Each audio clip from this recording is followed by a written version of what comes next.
Arc 3, Okami's Downfall.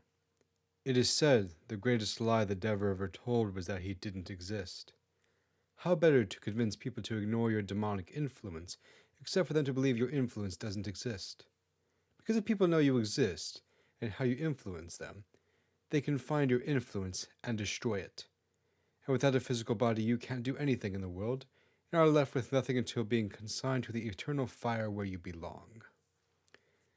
Likewise, there was a spirit that once oversaw the Kitsune clan for a very long time.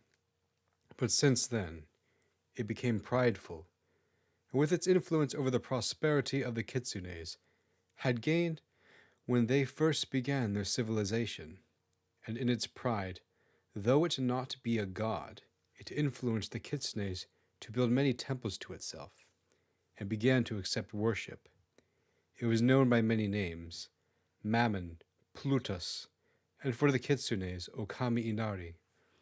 And for this blasphemy, this spirit was kicked out of heaven, and in its hatred for the god that made it, it decided to influence people to destroy themselves, preying on their own weaknesses and vices, and became a demon. This spirit filled with so much malice and hatred for God and man that it would never choose to change its ways, made only worse that it was created with the full knowledge of good and evil. And knowing that the Kitsunes had become wise in their understanding of the world, they would not follow after the spirit had openly stated its desire to destroy them. So, the evil spirit decided to prey on their love for prosperity and riches, and over time bit its immaterial fangs into their hearts and injected them with the venom of vanity and avarice. But the evil spirit made the venom act slowly, so that it could enjoy the suffering it would cause those Kitsunes who had been bitten with it, and so that it would not be noticed right away. And this evil spirit continued its reign of terror for centuries, all while convincing the Kitsunes that it was helping them.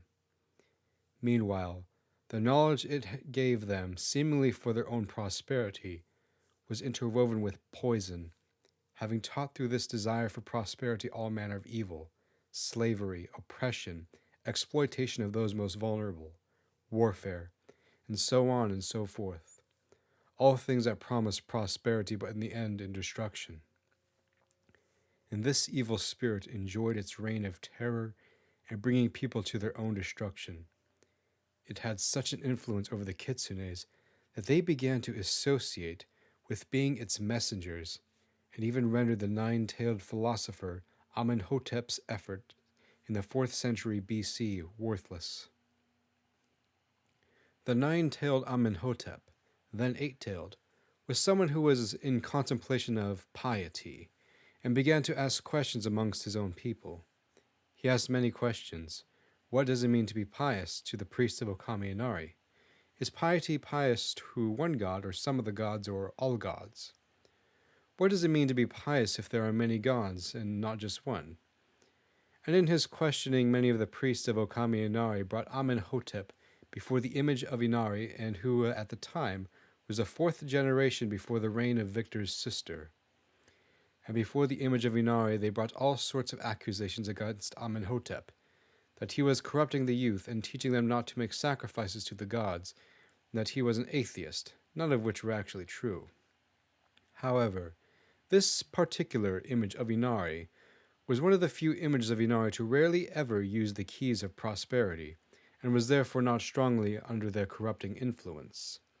So rather than execute Amenhotep immediately like so many other images of Inari would do, he decided to listen to instead hear Amenhotep's side of the story. The image of Inari then asked Amenhotep, "What do you say in response to these accusations?" Amenhotep then answered, "I say I am a simple man who has questions about piety, and in my search to answer these questions I have come to the conclusion that if we are to be pious, then there can ultimately only be one God, and we do not know him. Such I will call him the unknown God, whose presence is known throughout all that exists, but cannot be fully grasped or attempted to understand in our temples and images. Therefore, because we can grasp Okami Inari and control her through the keys of prosperity, is to say that she is no goddess at all, but another piece of this world and does not transcend it. Therefore, Okami Inari is not worthy of sacrifice, just as you would not make sacrifices to ordinary people. Therefore, if we are to make sacrifices, let it be to the unknown God who, by virtue of his divinity, is worthy of worship and sacrifice. And after hearing Amenhotep's side of the story, he decided to spare his life. But for his disrespect for Okami Inari, made the decision and statement, I find you innocent of the accusation against corrupting the youth and of being an atheist. But I find your unwillingness to make sacrifices to the gods a charge against you. However, I am a just king, and by virtue of your 8 tails are of higher standing than almost everyone in my kingdom other than me. Therefore I give you this ultimatum. You can make sacrifices to the gods or be exiled. And if you choose exile, don't come back lest you face a worse punishment than what you face in exile. Amenhotep then answered the image of Inari, Then I shall choose exile, for I cannot make sacrifices to things that are not gods. Then you shall be exiled, and perhaps if you come back with all the knowledge of the known world, I may decide to show mercy. Now, remove yourself from my sight. Amenhotep then packed his belongings for his travels and left his inheritance to his wife, while having relations with her one last time so she could have a son, as a living memorial of him. Amenhotep then left to wander the known world, and writing down all the knowledge he had gained and left copies of what he learned everywhere he went. He went throughout the prehistoric Tanuki tribes that inhabited the mountains and forest regions that bordered the north of the Kitsune clan. But despite the stereotypes, the Tanukis were very hospitable to him, and where he recorded the criminal Tanukis that plagued the Kitsune clan throughout the ancient world and Middle Ages were Tanukis the tribal chiefs banished from their tribes. It turned out the Tanukis were a peaceful and hospitable people that didn't have their own written language. So little was known about their true way of life before Amenhotep wrote it down and got a different perspective than what many Kitsunes had only seen from the outside, from the Tanukis banished from their own tribes. Amenhotep would then eventually reach the kingdom of Salara, ancient Zulsura, where he would stay for centuries. Hence why many historians outside the Kitsune clan considered Amenhotep more of a Zulsuran figure than his Kitsune blood would say.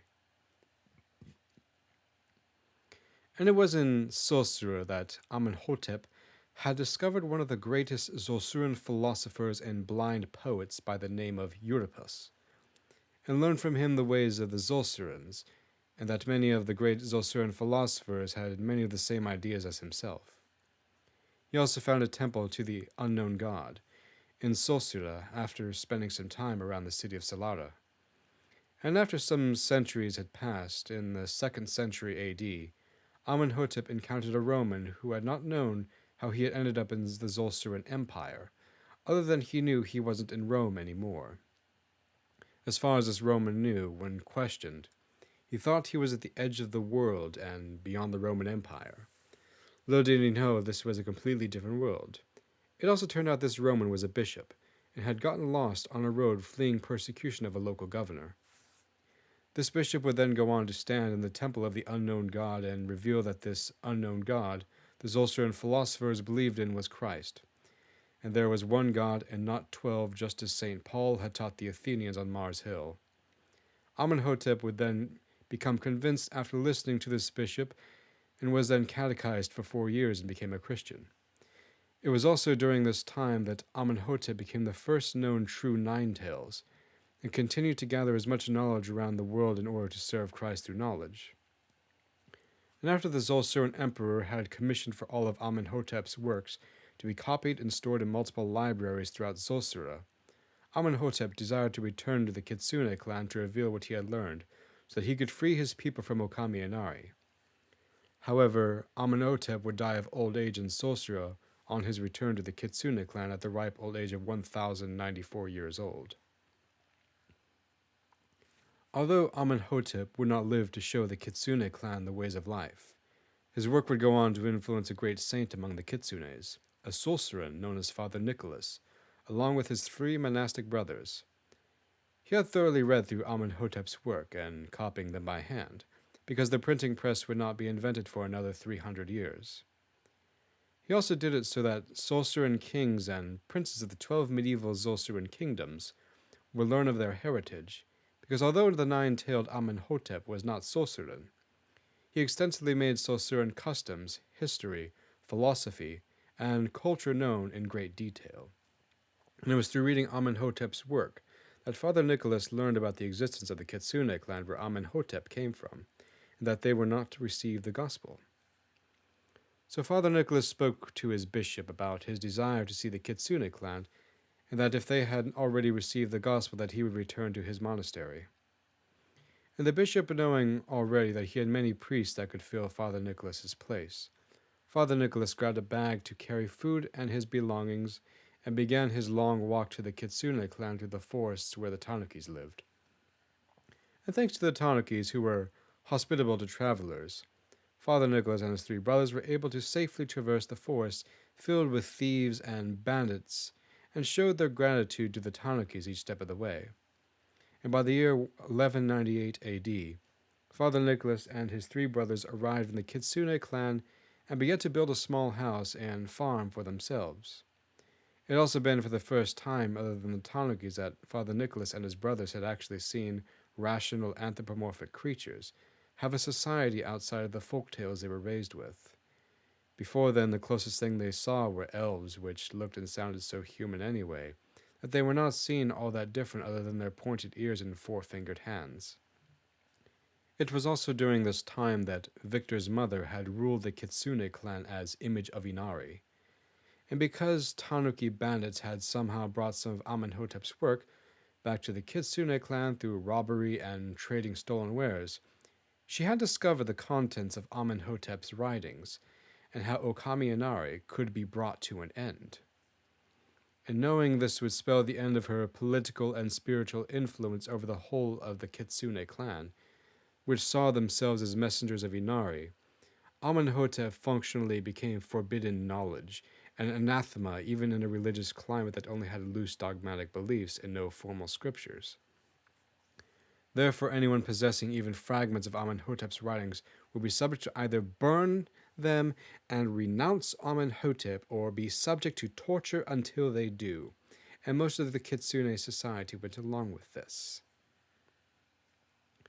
However, her son Victor, unlike his sister Inari, was a very intuitive person, and using his strong intuition he perceived that if Amenhotep was really so vile, why should people be forbidden from reading it, to further prove how vile his writings are, and then decide whether or not to burn them? So Victor devised a plan without his mother or sister knowing about it, that he would read whatever he could from Amenhotep while his mother was preparing him to become the next image of Inari. And although they were only a small portion of Amenhotep's writings, from when he was first exiled from the clan, young Victor vowed quietly in his heart that if he became image of Inari, he would never use the keys of prosperity to create constant hedonistic pleasure and only use them in economic emergencies. And that was because, having read from Amenhotep's philosophy, an unexamined life of hedonistic pleasure is ultimately unfulfilling, with the pleasure fading quickly and becoming meaningless. Such inspired Victor to seek a life of virtue even before he met Father then-to-be hybrid monk Nicholas, all without his mother or sister knowing. Victor had also dabbled in another competing philosophy to the cult of Inari, known as the Cynics. But he quickly wrote them off because of their hypocrisy. The way he saw it, they were decrying wealth and prosperity while carrying a food pantry on their back and noticeably fat. They claimed to be so enlightened, yet could not answer even basic philosophical questions Victor would ask them, and humiliating them publicly as the prince of the Kitsune clan. And even if they tried to attack the young Victor, he was a master swordsman, though he never used his sword to kill or harm anyone. Even to this day, he has never once used his ethereal blade, made solely from ethereal magical energy, come to all true Ninetales. Victor was rather the type of person who would rather negotiate for a peaceful solution when possible, rather than stab first and ask questions later. As for Father Nicholas, he would spend time studying the customs of the kitsunes and learn their language. He had also observed that the Key's kitsunes were very wary of foreigners, and even lied about what was going on so foreigners would leave them alone. Some of them were also incredibly rude to Father Victor and his brothers for no other reason than that they were foreigners, unlike the Tanugis, which were quite hospitable, even if their way of life was quite primitive in comparison to the kitsunes.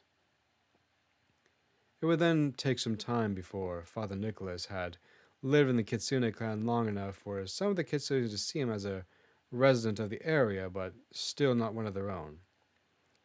But it at least allowed them to show some decency to Father Nicholas and his brothers, and allowed him to buy things from them. However, none of them thought much of him wearing his pectoral cross and cassock in public, because to every kitsune there he just seemed like a very eccentric individual with a strange taste in clothing and jewelry. But then strange things started happening as time further went on. It was not uncommon in the early 1200s for almost every house in the Kitsune clan to have a small shrine to Okami Inari, and what other spirit that particular household had a devotion to. Yet whenever priests of Okami Inari would pass by Father Nicholas's small house, they would get an extreme unexplained vitriolic hatred towards the location despite not even knowing who lived there, or that the divine liturgy was being held there almost every day of the week. From the outside, it hardly looked different from a farmhouse, and no sign that it was also a church other than the wooden cross carved into the front door. There are also other strange things that happened surrounding Father Nicholas. There was the time when he would observe what was going on at an Okami Inari shrine to see where the kitsune's beliefs are coming from. And in Father Nicholas's presence, the shrines would sometimes randomly fall over and break on the ground, with no one to move them despite being nailed to the floor. Because of this, combined with Father Nicholas not partaking in their idolatry, some kitsunes began to believe Father Nicholas was some sort of demon incarnate, hell-bent on taking away their prosperity. Yet they were further confused when Father Nicholas had exorcised those few who were actually demonically possessed and feared by those in the Kitsune society. Because why would a demon cast out demons? So at the end of the day, the kitsunes were unsure of what to think of Father Nicholas and his brothers, who lived in the small farmhouse other than Victor when he first met Father Nicholas in the marketplace, and got curious, which began Victor's life as a Christian monk. It would be the conversion of Victor, birth name Inari, that would start the cascade of events that would mortally wound Okami Inari's control over the kitsunes of the Kitsune clan. Shortly following Friar Victor's conversion, his mother would exile him to the farthest ends of Celestia until the eventual fateful day when she died from touching the chalice to defile it in such an impure state at the young age of 600 years old. And upon hearing this, many of the kitsunes believed Okami Inari had died. So many of them burned their shrines and became Christians, seeing this as a sign that Okami Inari was no god at all, but an evil spirit. But despite this, Inari's mother made sure her daughter into her own successor, with Zenko's upbringing being completed by Inari after her mother died. And it was this vessel that kept Okami Inari on life support after the great burning of 1284, when almost all her shrines were burned. And to make things easier for Inari's mother to continue her legacy, she took full advantage of Inari's nature as a person who couldn't think for herself and easily stuck in her ways. She managed every part of Inari's life and her experiences to ensure that when she grew up, with internalizing with those experiences to ensure that she would never turn away from becoming image of Inari like Victor. And for centuries it worked. The cult of Okami Inari remained alive, even if a small minority amongst the ruling aristocracy, while most of the population became Christians. That was until the 18th century, with the Industrial Revolution, when Okami Inari found a new ally in the Industrial Revolution, and that ally's name was sophistry, and those prophets of sophistry in the age of false enlightenment. For by the prophets of sophistry were many pseudo-intellectual philosophies being made that confounded the minds of the people living in the Kitsune clan with scientism disguised as science, nihilism, traditionalism, and every other ism. And in a Christian society that had gone lukewarm, combined with the great increase in material prosperity in the Industrial Revolution, the supposed Christians began to slowly reject Christ in favor of practical atheism, believing that because they had material prosperity, that they did not need God. But as their society fell apart from decadence, and with the symbols of a Christian heritage destroyed, the only thing the Kitsune society had to fall back on was the revived cult of Okami Inari. By the end of it, the only remnants of the Christian heritage were a few pious kitsunes like Vixie Reddington, Todd Reddington, and the remains of Victor's Monastery, and a few cathedrals that were turned into ornate shopping malls or private residences for the aristocracy. The rest had either apostatized or abandoned ship and fled to the now Confederate Republic of Sulsur after the Zulsuran Revolution of 1779. Meanwhile, in the Kitsune clan, over the course of the 19th, 20th, and 21st century, became almost a reincarnation of the original cult of Okami Inari, before Saint Nicholas, enlightener of the Kitsune clan, had shown up in the Middle Ages.